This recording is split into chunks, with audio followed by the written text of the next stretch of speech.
একদা উম্মে আইমান কোনো এক দরকারে হযরত ফাতেমা রাদিয়াল্লাহু তাআলা আনহার বাড়িতে যান। ফাতেমা রাদিয়াল্লাহু তাআলা আনহার দরজার মধ্যে গিয়ে উম্মে আইমান ডাকতে থাকেন, কিন্তু ভিতর থেকে কেউ কোনো কথা বলছে না।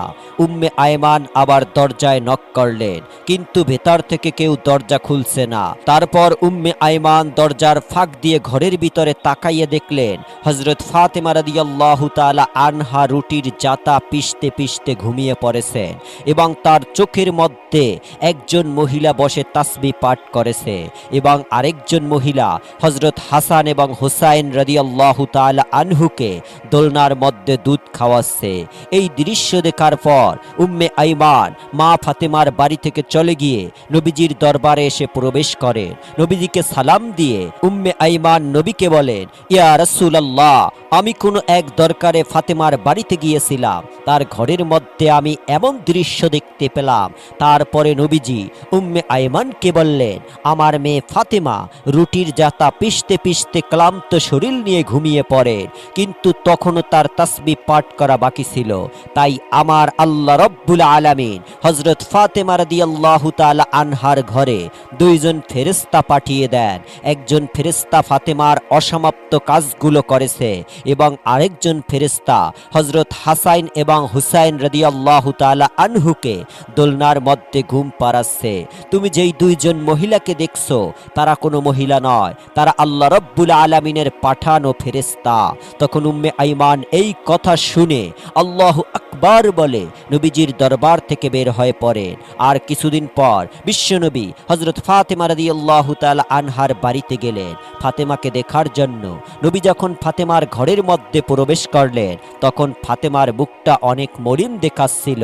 আমার নবী ফাতেমাকে জিজ্ঞাসা করলেন, মা, তুমি কি অসুস্থ কিনা?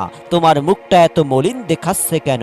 তখন মা ফাতেমা বলেন, আব্বাজান, আমি অসুস্থ নয়, কিন্তু আজকে 2 দিন যাবত আমার ঘরে কোনো চুলায় আগুন জ্বলে না। আজকে 2 দিন যাবত আপনার আদরের নাতি হাসান এবং হুসাইন না খেয়ে ক্ষুধার যন্ত্রণায় 2 ভাই গলাগুলি করে কাঁদছে। এবার আমার নবী ফাতেমাকে বললেন, মা, দুঃখ করো না, ধৈর্য ধরো, নিশ্চয়ই আল্লাহ রব্বুল আলামিন আমাদের সাথে আছে। এই বলে বিশ্বনবী মা ফাতেমার ঘর থেকে বের হয়ে পড়লেন। পরের দিন এক সওদাগার হযরত আলী রাদিয়াল্লাহু তাআলা আনহুকে একটি কাজের জন্য ডাকেন। কাজটি ছিল এমন যে ওই সওদাগারের উপর থেকে তার মালামালগুলো বাড়িতে নিয়ে পৌঁছে দেবেন। হযরত আলী রাদিয়াল্লাহু তাআলা আনহু এই কাজের বিনিময়ে কিছু দিরহাম পেলেন। এই দিরহামগুলো নিয়ে তিনি দোকানে গেলেন। তারপর দোকান থেকে কিছু আটা নিয়ে মা ফাতেমাকে দিলেন। তারপর ক্লান্ত শরীর নিয়ে হযরত আলী রাদিয়াল্লাহু তাআলা ঘুমিয়ে পড়লেন। মা ফাতেমা আটাগুলো জাতার মধ্যে পিষে ওইগুলো দিয়ে রুটি তৈরি করে। তারপর হযরত আলীকে ঘুম থেকে ডেকে তারপরে সকলে মিলে খান। সকলেই খাবার শেষ হবার পরে মা ফাতেমা কিছু রুটি আবার নবীজির জন্য নিয়ে আসেন। মা ফাতেমা নবীজিকে রুটিগুলো দিয়ে বলেন, আব্বাজান, আপনি এই রুটিগুলো খান। আব্বাজান, আজকে 2 দিন পর আমাদের ভাগ্যে কিছু রুটি জুটেছে। আমার নবীজি 3 দিন উপবাস থাকার পর রুটিগুলো খেলেন। তারপর মা ফাতেমাকে বললেন, মা, আজকে 3 দিন পর আমি তোমার দেওয়া এই রুটি খেলাম। একদিন হযরত আলী রাদিয়াল্লাহু তাআলা আনহু ফাতেমাকে ডেকে বললেন, ও ফাতেমা, শুনেছি নবীজির কাছে কিছু বন্দী এসেছে। তুমি তো সারাদিন অনেক কষ্ট করে জাতাতে রুটি পিষতে পিষতে হাতে কর ফেলে দিয়েছো। তোমার আব্বাজানকে বলো না আমাদের জন্য একটা দাসের ব্যবস্থা করে দিতে। তখন ফাতেমা হযরত আলীর কথা মতো নবীর দরবারে যাওয়ার জন্য রওনা হলেন। কিন্তু ফাতেমা এতটাই লাজুক ছিলেন যে তিনি বিশ্ব নবীর কাছে এই কথাটা বলতে পারলেন না। তাই দরবারের মধ্যে না ঢুকেই বাইরে থেকে আবার হযরত ফাতেমা বাড়িতে চলে আসেন। তখন হযরত আলী রাদিয়াল্লাহু তাআলা আনহু ফাতেমাকে দেখেই বুঝতে পেরেছেন যে লজ্জার কারণে বিশ্বনবীর কাছে এই কথা বলতে পারেনি। তখন হযরত আলী বলেন, ফাতেমা, চলো আমরা দুজন গিয়ে নবীজির কাছে একজন দাসের কথা বলি। এই বলে তারা দুজন নবীজির দরবারের উদ্দেশ্যে রওনা দিলেন। ফাতেমা রাদিয়াল্লাহু তাআলা আনহা এবং হযরত আলী রাদিয়াল্লাহু তাআলা আনহু নবীর দরবারে এসে নবীকে একজন দাসীর কথা বললেন। তখন নবীজি এই প্রস্তাবে অসম্মতি জ্ঞাপন করলেন। অতঃপর হযরত আলী রাদিয়াল্লাহু তাআলা আনহু এবং হযরত ফাতেমা রাদিয়াল্লাহু তাআলা আনহা আদবের সাথে নবীজির দরবার থেকে বের হয়ে বাড়িতে চলে আসেন। আসেন। তার পরের দিন নবীজি ফাতেমার বাড়িতে আসলেন। তারপর ফাতেমার কাছে গিয়ে নবী বললেন, মা, আমি তোমাদেরকে কিছু তসবি পাঠ করার জন্য দিয়ে যাচ্ছি। এই তসবিগুলো তোমরা যদি নিয়মিত পাঠ করো তাহলে আল্লাহ রব্বুল আলামিন তোমাদের ঘরের মধ্যে রহমত এবং বরকত সব সময় দিতে থাকবে। তারপর ফাতেমা রাদিয়াল্লাহু তাআলা আনহা অতি আগ্রহের সাথে বিশ্বনবীর কাছ থেকে তাসবি পাঠ করা শিখে নেন। তার কিছুদিন পর হযরত আলী রাদিয়াল্লাহু তাআলা আনহু সাহাবীদের বললেন, আমি আল্লাহর কসম খেয়ে বলছি, এই তাসবিগুলো যেই দিন থেকে আমরা পাঠ করতে শুরু করলাম সেই দিন থেকে আমাদের ঘরে সকল অভাব দূর হয়ে গিয়েছে এবং আমাদের সমস্ত কষ্ট এবং দুঃখগুলো লাঘব হয়ে গিয়েছে। একদা বিশ্বনবী 2 দিনের ক্ষুধা পেটে লইয়া মা ফাতেমার বাড়িতে যান। মা ফাতেমার ঘরেও সেই দিন কোনো খাবার ছিল না, কিন্তু বিশ্বনবীকে দেখে মা ফাতেমা বুঝতে পারলেন যে তার আব্বাজান অনেক ক্ষুধার্ত অবস্থায় আছে। নবীজি ফাতেমার ঘরে এসে বুঝতে পেরেছেন যে ফাতেমার ঘরে কোনো খাবার নেই। তখন বিশ্বনবী মুস্কি হেসে ফাতেমাকে বললেন, ও ফাতেমা, আমি এই দিক দিয়ে যাচ্ছিলাম, ভাবলাম তোমাকে একবার দেখে যাই। এই বলে নবীজি ফাতেমার ঘর থেকে বের হয়ে গেলেন। কিন্তু মা ফাতেমা ঠিকই বুঝতে পেরেছিলেন নবীজি ক্ষুধার্ত অবস্থায় তার ঘরে এসেছিলেন। তখন ফাতেমা সেই অবস্থায় নামাজে বসে যান। 2 রাকাত নামাজ পড়ার পরে আল্লাহ রব্বুল আলামিনের কাছে মোনাজাত করে বলেন, হে আল্লাহ রব্বুল আলামিন, আপনি আমাকে যত পারেন কষ্ট দেন, কিন্তু আমার বাবাকে কোনো কষ্ট দিয়েন না। মা ফাতেমা যখন মোনাজাত শেষ করলেন তখন তিনি লক্ষ্য করতে পারলেন তার ঘরের মধ্যে কে যেন এসে খাবার দিয়ে গিয়েছে। ফাতেমা এতগুলো খাবার দেখে অনেক খুশি হলেন এবং নবীজিকে ডেকে নিয়ে আসলেন। নবীজি ঘরে এসে জিজ্ঞেস করলেন, মা, এই খাবার কে দিয়েছে? তখন ফাতেমা বললেন, আব্বাজান, হযরত ঈসা আলাইহিস সালামের মা হযরত মরিয়ম আলাইহিস সালাম আল্লাহ যেখান থেকে খাবার পাঠাতেন আমার জন্য সেখান থেকে পাঠিয়েছেন। তখন আমার নবী বুঝতে পেরেছেন আল্লাহ রব্বুল আলামিন ফাতেমার জন্য জান্নাতের খাবার পাঠিয়েছেন। তখন আমার নবীজি হযরত মা ফাতেমা রাদিয়াল্লাহু তাআলা আনহা এবং হযরত আলী রাদিয়াল্লাহু তাআলা আনহু, হাসান হোসাইন সবাই মিলে পেট ভরে খাবার খেলেন। এত সুস্বাদু খাবার খেয়ে মা ফাতেমা রাদিয়াল্লাহু তাআলা আনহা আল্লাহ রব্বুল আলামিনের দরবারে শুকরিয়া আদায় করলেন। ফাতেমা লক্ষ্য করলেন তাদের সবার খাবার শেষে অনেক খাবার অবশিষ্ট রয়ে গিয়েছে। তখন ফাতেমা পাড়া প্রতিবেশীকে ডেকে সমস্ত খাবারগুলো তাদের সবাইকে দিয়ে দিলেন। পাড়া প্রতিবেশীরা এত সুস্বাদু খাবার খেয়ে মা ফাতেমার প্রশংসা করতে লাগলেন। একদা হযরত আবু বকর রাদিয়াল্লাহু তাআলা আনহু এবং হযরত উমর রাদিয়াল্লাহু তাআলা আনহু 3 দিন ধরে নবীজিকে খুঁজে পাচ্ছিলেন না। অবশেষে হযরত আবু বকর রাদিয়াল্লাহু তাআলা আনহু এবং হযরত উমর মুনাফিকদের কাছে গেলেন। মুনাফিকদের কাছে গিয়ে হযরত উমর তলোয়ার তাক করে বললেন, হে মুনাফিকের বাচ্চারা, আমার নবীকে কোথাও খুঁজে পাওয়া যাচ্ছে না, তোরা বল আমার নবীজি কোথায় আছে, না হলে সবগুলোকে আজকে আমি কতল করে ফেলবো। তখন মুনাফিকরা বলতে লাগলো, হে উমর, বিশ্বাস করো, আমরা কোথাও তোমার নবীকে দেখিনি। তখন হযরত আবু বকর রাদিয়াল্লাহু তাআলা আনহু উমরকে বললেন, উমর, চলো আমরা সামনের রাস্তাটাতে যেয়ে দেখি, যেখানে কিছু রাখাল থাকে, তাদেরকে জিজ্ঞাসা করলে হয়তো দয়ার নবীর খোঁজ পাওয়া যেতে পারে। অতঃপর তারা দুজন মিলে সামনের দিকে হাঁটা শুরু করলো। কিছু দূর যাবার পর তারা কিছুটা রাখালকে দেখলেন। হযরত উমর রাদিয়াল্লাহু তাআলা আনহু রাখালকে জিজ্ঞাসা করলেন, তোমরা এদিক দিয়ে আমাদের বিশ্ব নবীকে যাইতে দেখেছো? তখন রাখালদের পক্ষ থেকে একজন রাখাল বললেন, আজকে 3 দিন যাবৎ পাশের গুহায় একজন লোক কান্না করে চলছে। তার কান্নার জন্য আমাদের পশুগুলো আজকে 3 দিন যাবৎ কোনো ঘাস পানি খাচ্ছে না, বাচ্চারা দুধ পান করছে না, দুধে মুখ লাগাচ্ছে না। মনে হচ্ছে আমাদের পশুগুলো যেন 3 দিন ধরে কান্না করছে। ভাই, তোমরা তোমাদের লোককে নিয়ে যাও, তাইলে হয়তোবা আমাদের পশুগুলো আগের মতো খাবার খাওয়া শুরু করবে। এবার হযরত আবু বকর রাদিয়াল্লাহু তাআলা আনহু হযরত উমরকে বললেন, উমর, যার কান্না শুনে পশু পাখিরা পর্যন্ত খাওয়া দাওয়া ছেড়ে দিয়েছে সে আর কেউই হবে না, তিনি আমাদের নবী হযরত মুহাম্মদ সাল্লাল্লাহু আলাইহি ওয়াসাল্লাম হবে। তখন হযরত আবু বকর নবীর খোঁজে গুহার দিকে চললেন। আবু বকর এবং হযরত উমর রাদিয়াল্লাহু তাআলা আনহু গুহার মধ্যে গিয়ে দেখলেন আমাদের নবী সিজদায় পড়ে উম্মতি উম্মতি বলে কান্না করছে। এবার হযরত উমর রাদিয়াল্লাহু তাআলা আনহু নবীকে উদ্দেশ্য করে বললেন, ইয়া রাসূলুল্লাহ, রাসূলুল্লাহ, আমরা আজকে 3 দিন যাবত আপনাকে খুঁজতে খুঁজতে হয়রান হয়ে গিয়েছি। নবী গো, আপনি এখানে উম্মতের জন্য কান্না করছেন, আমরা তো আপনার খোঁজে পাগল হয়ে গিয়েছি। ইয়া রাসূলুল্লাহ, আপনি উঠুন, আমরা আপনাকে নিতে এসেছি। বিশ্বনবী সেজদা থেকে মাথা উঠালেন না। তারপর হযরত আবু বকর রাদিয়াল্লাহু তাআলা আনহু বিশ্বনবীকে বললেন, ইয়া রাসূলুল্লাহ, আপনি উম্মতের জন্য এত কান্না করতেছেন, হুজুর আপনি মাথা উঠান। আমি আবু বকর তামাম জিন্দেগীর ইবাদতগুলো আপনার উম্মতের জন্য সঁপে দিলাম, তারপরেও আমার নবী মাথা উঠান না। তারপর হযরত আবু বকর এবং হযরত উমর রাদিয়াল্লাহু তাআলা আনহু বাড়ির দিকে আসলেন। পথে হযরত আলী রাদিয়াল্লাহু তাআলা আনহার সাথে সাক্ষাৎ হয়। তারপর হযরত আলীকে আবু বকর ও হযরত উমর বিস্তারিত সব কিছু বললেন। তারপর হযরত আলী বাড়িতে গিয়ে মা ফাতেমা এবং হাসান হোসেনকে নিয়ে নবীজির গুহার মধ্যে চলে আসেন। এবার হযরত ফাতেমা আমার নবীকে লক্ষ্য করে বললেন, আব্বা জান, আপনি কেমনে পারলেন আজকে 3 দিন যাবত আমাদেরকে ভুলে থাকতে? আমরা আপনাকে সমস্ত জায়গায় খুঁজে খুঁজে হয়রান হয়ে গিয়েছি। আপনার নাতি হাসান এবং হোসাইন কান্না করছে। আব্বা জান, আপনি উঠুন, আমরা আপনাকে নিতে এসেছি। তারপরেও আমার নবীজি মাথা উঠান না। এবার হযরত ফাতেমা রাদিয়াল্লাহু তাআলা আনহা আমার নবীকে বললেন, ইয়া রাসূলুল্লাহ, আমি ফাতেমা কথা দিচ্ছি আমার আদরের হাসান এবং হুসাইনকে আপনার উম্মতের জন্য কুরবানি করে দিলাম। এবার আমার আল্লাহ হযরত জিবরাইল আলাইহিস সালামকে ডেকে বললেন, হে জিবরাইল, তুমি এখনই যাও, গিয়ে আমার বন্ধুকে মাথা উঠাতে বলো এবং কান্না বন্ধ করতে বলো। জিবরাইল আমার বন্ধুকে জানিয়ে দাও, আমি আল্লাহ কথা দিচ্ছি আমার বন্ধুকে না জিজ্ঞাসা করে আমার বন্ধুর একটা উম্মতকেও আমি জাহান্নামে দেব না। অতঃপর জিবরাইল আলাইহিস সালাম আল্লাহর নবীর কাছে এসে আল্লাহ রব্বুল আলামিনের কথাগুলো নবীকে শুনিয়ে দিলেন। আমার নবী এরপর মাথা উঠান।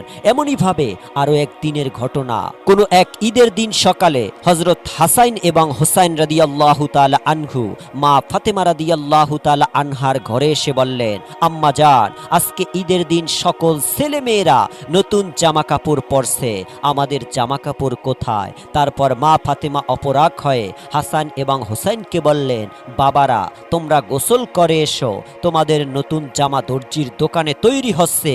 এই কথা শুনে হযরত হাসাইন এবং হোসাইন রাদিয়াল্লাহু তাআলা আনহু খুশিতে 2 ভাই গোসল করতে গেলেন। এবার মা ফাতেমা নামাজে দাঁড়িয়ে গেলেন।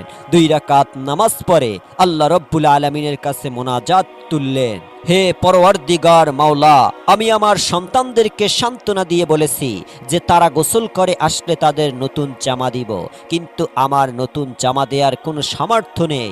ইয়া রব্বুল আলামিন, তারা যদি গোসল করে এসে নতুন জামা না পায় তাহলে তারা বলবে নবীর মেয়ে হয়ে আমি মিথ্যা কথা বলছি।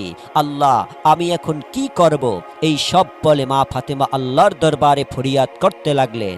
মা ফাতেমা যখন মোনাজাত শেষ করলেন তার কিছুক্ষণ পরে দেখতে পাচ্ছেন হযরত হাসাইন এবং হোসাইন রাদিয়াল্লাহু তাআলা আনহু 2টা প্যাকেট হাতে নিয়ে ঘরের মধ্যে ঢুকলেন। তারপর মা ফাতেমা হাসাইন এবং হোসাইনকে জিজ্ঞাসা করলেন, বাবারা, তোমাদের হাতে কি? তারপর হাসাইন এবং হোসাইন জবাব দিলেন, আম্মা জান, বাইরে দর্জি আমাদেরকে 2টা জামার প্যাকেট দিয়ে গিয়েছে। অতঃপর মা ফাতেমা জামার প্যাকেটগুলো খুলে এত সুন্দর জামা দেখতে পেয়ে আল্লাহ রব্বুল আলামিনের দরবারে শুকরিয়া আদায় করলেন। তার কিছুদিন পর বিশ্বনবী দুনিয়া ছেড়ে চলে যান। নবীজি দুনিয়া ছেড়ে চলে যাওয়ার 2 দিন পর হযরত আবু বকর রাদিয়াল্লাহু তাআলা আনহু একাকী কোথাও হেঁটে যাচ্ছিলেন। প্রতিমধ্যে তিনি দেখতে পেলেন সামনে ইবলিস শয়তান দাঁড়িয়ে কান্না করছে। তখন হযরত আবু বকর ইবলিসকে উদ্দেশ্য করে বললেন, হে ইবলিস, তুমি কেন কান্না করছো? এখন তো তোমার খুশির দিন, বিশ্বনবী দুনিয়া ছেড়ে চলে গিয়েছে। তারপর ইবলিস হযরত আবু বকর রাদিয়াল্লাহু তাআলা আনহুকে উদ্দেশ্য করে বললেন, ভাই আবু বকর, নবীজি দুনিয়া ছেড়ে চলে যাবার কারণে আমি ইবলিসও বিস্মিত হয়েছি, কেননা আমি জানি আল্লাহ রব্বুল আলামিন আমাকে যেই শাস্তি দিয়েছে আমার স্থান চিরস্থায়ী জাহান্নাম। কিয়ামতের পর আমাকে সারা জীবন জাহান্নামের শাস্তি ভোগ করতে হবে। জাহান্নামের শাস্তি সম্পর্কে আমি জানি কত কঠিন হবে সেটা। ভাই আবু বকর, তাই আমি প্রতিটি সময় প্রতিটি মুহূর্তে বিশ্বনবীর সাথে সাক্ষাৎ করতে চেয়েছিলাম। আমি চেয়েছিলাম বিশ্বনবীকে দিয়ে আল্লাহ রব্বুল আলামিনের কাছে কৈফিয়ত করে আমাকে ক্ষমা করার ব্যবস্থা করা যায়।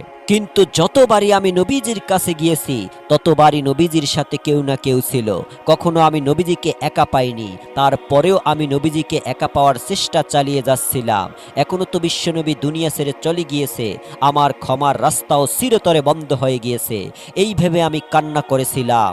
অতঃপর হযরত আবু বকর রাদিয়াল্লাহু তাআলা আনহু ইবলিসের মুখে এই কথা শোনার পর আস্তে আস্তে সামনের দিকে হেঁটে চললেন। বিশ্বনবী দুনিয়া ছেড়ে চলে যাবার 6 মাস পর হযরত আলী রাদিয়াল্লাহু তাআলা আনহু মসজিদ থেকে ফজরের নামাজ কায়েম করে ঘরে এসে দেখলেন মা ফাতেমা ঘরে কাঁদছে। তখন হযরত আলী রাদিয়াল্লাহু তাআলা আনহু বললেন, ও ফাতেমা, তোমার কি শরীর খারাপ লাগছে? তখন ফাতেমা বললেন, আলী, আজকে আমার শরীরটা বেশি খারাপ লাগছে। হে আলী, আজকে আমি এমন একটি স্বপ্ন দেখেছি, যেই স্বপ্ন দেখার পর আমার আর কিছুই ভালো লাগছে না। অতঃপর হযরত আলী রাদিয়াল্লাহু তাআলা আনহু ফাতেমার কাছে স্বপ্নের ব্যাপারে জানতে চাইলেন। তখন ফাতেমা বললেন, আমি আজকে রাত্রে স্বপ্নে দেখলাম আমার আব্বা আমার ঘরে এসে আমাকে খুঁজছেন। আমি যখন আমার বাবার কাছে গিয়েছিলাম তখন আমার আব্বাজান আমাকে বলছে, মা, আমি তোকে খুঁজতেছি। শোনো মা, আজকে তুমি রোজা রাখবে এবং সেহরি করবে আলীর দস্তারখানায়, আর ইফতারি করবে আমার দস্তারখানায়। হযরত আলী রাদিয়াল্লাহু তাআলা আনহু জ্ঞানী মানুষ, এই কথা শোনার পর তার আর কোনো কিছুই বোঝার বাকি রইল না।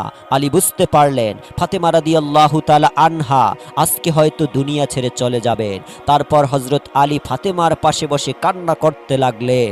কিছুক্ষণ পর হযরত হাসান এবং হোসাইন ঘরের মধ্যে এসে দেখলেন তার বাবা মা কান্না করছে। তখন হাসান ও হোসাইন মা ফাতেমাকে বললেন, আম্মা জান, আপনারা কেন কান্না করছেন? কথিত আছে যখন কোন সময় হযরত হাসান এবং হোসাইন রাদিয়াল্লাহু তাআলা আনহু মা ফাতেমাকে এটা সেটা জিজ্ঞাসা করে বিরক্ত করত, তখন মা ফাতেমা হাসান এবং হোসাইনকে বলতেন, তোমাদের নানাজির রওজা থেকে ঘুরে এসো। আজও মা ফাতেমা হাসান এবং হোসাইনকে বললেন, তোমাদের নানাজির রওজা থেকে ঘুরে এসো। মায়ের মুখে এমন কথা শুনে হযরত হাসান এবং হোসাইন রাদিয়াল্লাহু তাআলা আনহু আমার নবীজির রওজার কাছে চলে যান। হাসান এবং হোসাইনকে দেখতে পেয়ে আমার নবীজি বলেন, হাসান এবং হোসাইন, তোমরা আজকে এখানে কেন এসেছো? তোমরা যখন খুশি তখনই আসতে পারবে। আজকে তোমরা সারাদিন তোমাদের মায়ের মুখের দিকে তাকিয়ে থাকবে। আজকে তোমার মা দুনিয়া ছেড়ে চলে যাবে। নবীজির মুখে এই সব কথা শুনে হযরত হাসান এবং হোসাইন রাদিয়াল্লাহু তাআলা আনহু আবার ঘরের মধ্যে চলে আসে। এসে মা ফাতেমা এবং হযরত আলী রাদিয়াল্লাহু তাআলা আনহুকে উদ্দেশ্য করে তারা বলতে লাগলেন, আপনারা কেন কান্না করছেন? আমরা বুঝতে পেরেছি, আমাদের নানাজি বলেছে আম্মা জান আজকে দুনিয়া ছেড়ে চলে যাবে। হাসান এবং হোসাইনের মুখে এই সব কথা শুনে হযরত ফাতেমা রাদিয়াল্লাহু তাআলা আনহা এবং হযরত আলী রাদিয়াল্লাহু তাআলা আনহা আরো বেশি করে কান্না করতে লাগলেন। সেই দিন বিকালবেলা মা ফাতেমার শরীর আরো খারাপ হয়ে যায়। তারপর মা ফাতেমা হযরত আলীকে কাছে রেখে বলেন, আলী, আমি 3টি কথা বলে দিতে চাই, তুমি কথা দাও আমার 3টি কথা রাখবে। অতঃপর হযরত আলী মা ফাতেমাকে ওয়াদা করলেন। এবার ফাতেমা হযরত আলীকে বললেন, আলী, আমার প্রথম কথা হলো, আমি তোমার সাথে এতদিন সংসার করেছি, আমার অনেক জানা না জানা অনেক অন্যায় ভুল ত্রুটি হয়তো হয়েছে, তুমি আমাকে ক্ষমা করে দিবে। তারপর হযরত আলী বললেন, ফাতেমা, তুমি এসব কি বলছো? তোমার মতো স্ত্রী দুনিয়ায় কার ভাগ্যে জুটবে? ও ফাতেমা, তোমার বাবা বিশ্বনবী দয়া করে মায়া করে তোমাকে আমার হাতে তুলে দিয়েছিল। আমি তোমাকে ঠিক মতো পড়াতে পারিনি, খাওয়াতে পারিনি। আমি যদি তোমার কাছে কোনো অন্যায় করে থাকি আমাকে তুমি মাফ করে দিও। তখন ফাতেমা বললেন, আলী, এই কথা বলে আমাকে তুমি পাপী করো না।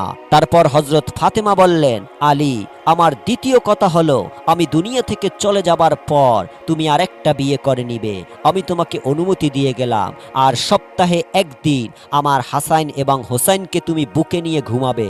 তারপর মা ফাতেমা 3 নম্বর কথা হিসাবে হযরত আলীকে বললেন, আলী, আমার 3 নম্বর কথা হলো, আমি দুনিয়া থেকে চলে যাবার পর আমাকে রাতের বেলা কবরে দাফন করতে নিয়ে যাবে, যাতে করে কোনো মানুষ আমার লাশ দেখতে করতে না পারে, কেউ যদি আমার লাশ দেখে ফেলে তাহলে তারা বুঝে ফেলবে যে নবীর মেয়ে এতটুকু লম্বা ছিল, এতটুকু মোটা ছিল।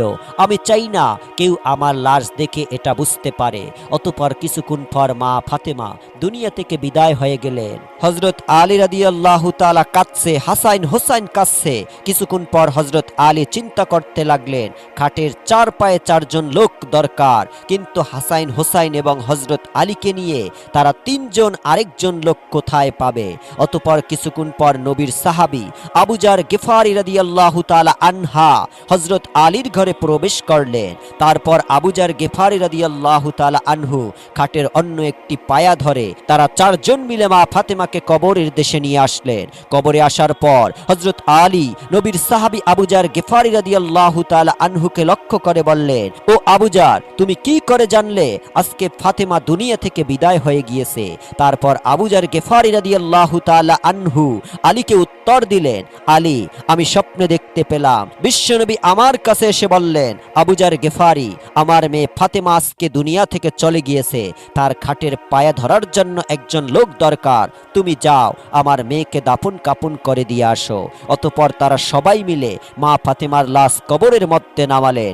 এরপর কবরের উদ্দেশ্য করে আবু যার গিফারি রাদিয়াল্লাহু তাআলা আনহু বলতে লাগলেন, হে কবর, তুমি কি জানো তোমার মধ্যে আজকে কাকে রেখে যাচ্ছি? আজকে তোমার মধ্যে রেখে যাচ্ছি বেহেশতের মহিলাদের সরদারিনী মা ফাতেমা রাদিয়াল্লাহু তাআলা আনহাকে।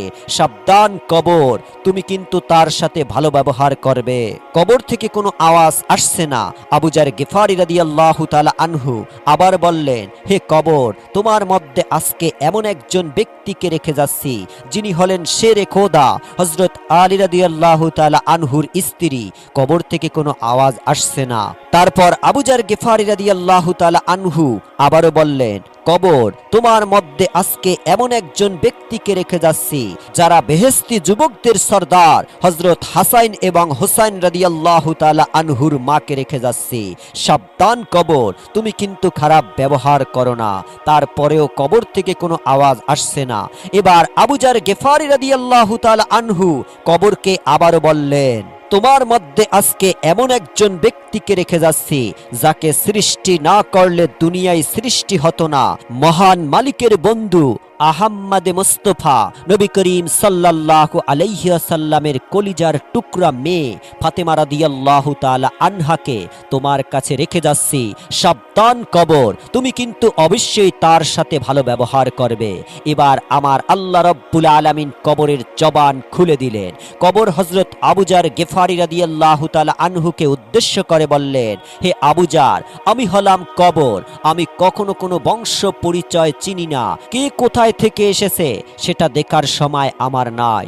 দুনিয়াতে যে আল্লাহর ইবাদত করে আমার মধ্যে আসবে, আমি তার সাথে ভালো ব্যবহার করি, এবং যারা দুনিয়ায় পাপ কাজ করে আমার মধ্যে আসবে, আমি কবর তার জন্য ভয়ঙ্কর হয়ে যাব, এবং আমার মধ্যে রয়েছে বিষাক্ত সাপ বিচ্ছু, এইগুলো ওই পাপীকে শাস্তি দিতে থাকবে।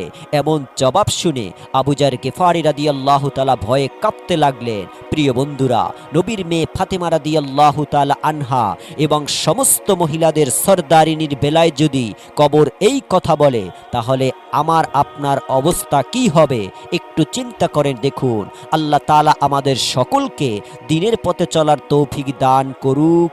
আমিন। আসসালামু আলাইকুম ওয়া রাহমাতুল্লাহ।